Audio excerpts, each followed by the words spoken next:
یزید کا صرف یہی بد کرداری کا مرحلہ نہیں تھا، اس کربلا کے صحرا کے اندر یزید نے جس طرح امام حسین رضی اللہ تعالیٰ عنہ کو شہید کیا اور حضرت امام حسین کے خاندان کو شہید کیا، جب مدینہ المنورہ پر یزید نے مسلم بن عقبہ کو مقرر کیا، جس کو بزرگوں نے مصرف بن عقبہ کہا ہے، تو اس کو کہا 3 دن تک مدینے کا حرم تمہارے لیے حلال ہوگا، جو چاہو تم کرنا، اور شامی فوجوں کو اجازت ہوگی۔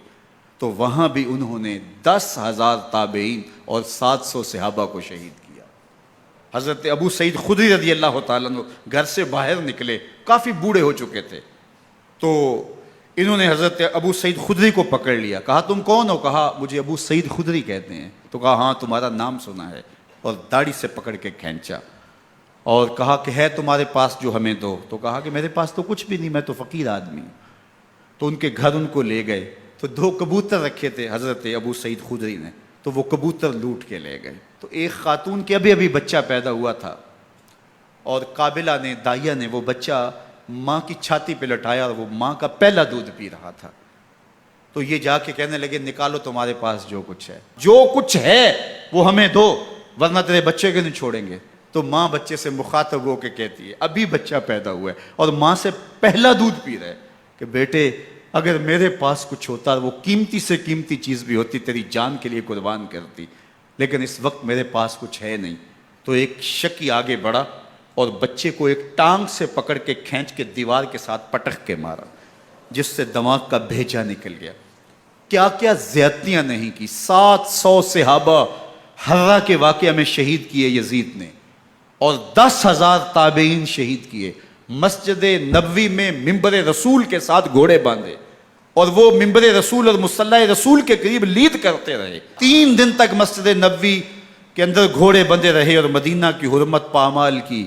مدینہ کے گھروں کے اندر یہ بدکماش داخل ہوئے، اور جو بدکاریاں انہوں نے کی، کلیجہ منہ کو آتا ہے۔ 1002 شیزائیں ان بدکاروں کی بدکاریوں کی وجہ سے کنواری حالت کے اندر حاملہ ہوئی۔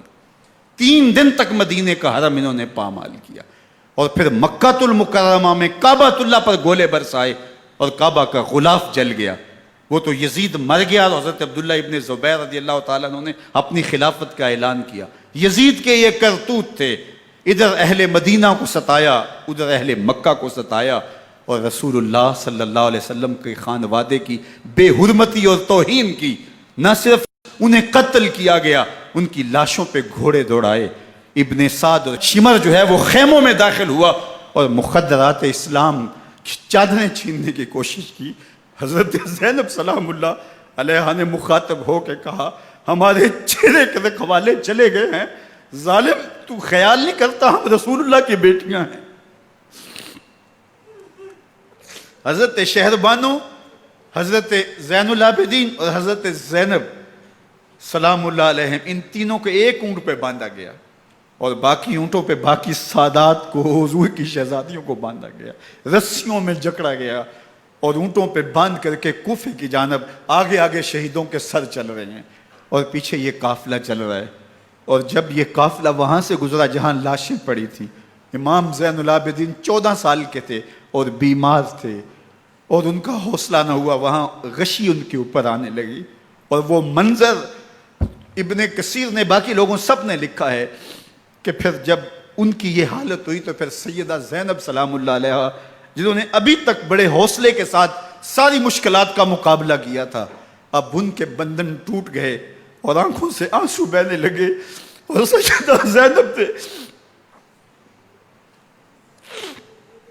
امام حسین رضی اللہ تعالیٰ عنہ کی لاش پہ کھڑے ہو کے، اور وہ روندی ہوئی لاش، ٹوٹی ہوئی ہڈیاں، اور وہ برینا بدن، کٹا ہوا سر نیزے کی نوک پہ، اور لاش یہ پڑی ہے۔ تو حضرت سیدہ زینب نے مدینے کی طرف منہ کر کے جو ہے وہ حضور سے فریاد کی، رسول اللہ، اے پیارے آقا، یا جدہ ہو، اے ہمارے نانا محترم، یہ دیکھیے آپ کا حسین پڑا ہوا ہے۔ بدن سے کپڑے اتار لیے گئے، خاک ہوائیں اڑا رہی ہیں، اور اس کے اوپر چادر جو ہے وہ مٹی کی پڑ گئی ہے۔ یا محمد آہو، اور آگے فرمایا حضور آپ کی اولاد کاٹ دی گئی، اور پھر کہا بناتوں کا سبایا، حضور دیکھیے آپ کی بیٹیوں کے ہاتھ باندھ دیے گئے ہیں، اونٹوں پہ کس دیا گیا ہے، سرے شہیدہ آگے آگے چل رہے ہیں۔ راستے کے اندر ایک جگہ آئی اور ان کو اتارا گیا۔ رات کا موقع تھا، ایک خاتون آئی اور اس نے کوئی کھانا پیش کیا ان کو اور کہا کہ میں کسی زمانے میں حضرت سیدہ فاطمہ تو زہرا کی نوکری کیا کرتی تھی، ان کی لونڈی تھی، ان کی کنیز تھی، اور آج مجھے پتہ چلا کہ آپ لوگ گزر رہے ہیں، تو میں نے کہا کہ میں اپنی مخدومہ کے خاندان کی خدمت کروں۔ اور پھر اس نے کہا کہ اس وقت سیدہ کی گود میں ایک 6-7 ماہ کی بچی تھی جس کو زینب کہا کرتے تھے۔ تو سیدہ زینب نے کہا کہ اماں اگر پہچانتی ہو تو وہ بد نصیب